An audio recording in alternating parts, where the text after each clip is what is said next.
Welcome to the Rim Break Rodeo. We hope this video helps. In this video, I will show you how to make lentil bean soup. First, gather your ingredients. You'll need 1 cup of dry lentils, 4 cups of vegetable broth, 1 large onion, 2 carrots, 2 celery stalks, and 2 cloves of garlic. Also, have a can of diced tomatoes and some olive oil ready. This simple list ensures a flavorful and hearty soup every time. Let's get cooking. Now, let's build those foundational flavors. Heat 2 tablespoons of olive oil in a large pot over medium heat.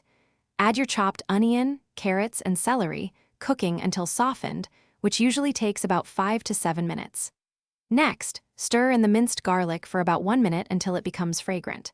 This aromatic base is crucial for a rich, deep flavor in your soup. Once your aromatics are ready, add the rinsed lentils, diced tomatoes, and 4 cups of vegetable broth to the pot.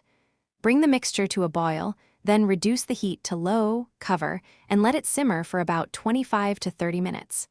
The lentils should be tender, but still hold their shape. Stir occasionally to prevent sticking and ensure even cooking throughout the pot. After simmering, taste and adjust your seasonings. You might want to add 1 teaspoon of salt, 1/2 teaspoon of black pepper, or a pinch of dried thyme. Ladle the hot soup into bowls and garnish with fresh parsley or a swirl of good olive oil.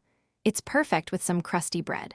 For more great tips and deals, including a link to those amazing darn tough socks with a lifetime warranty, check the description below. Thanks for watching. Thanks for watching. Consider subscribing if we helped you.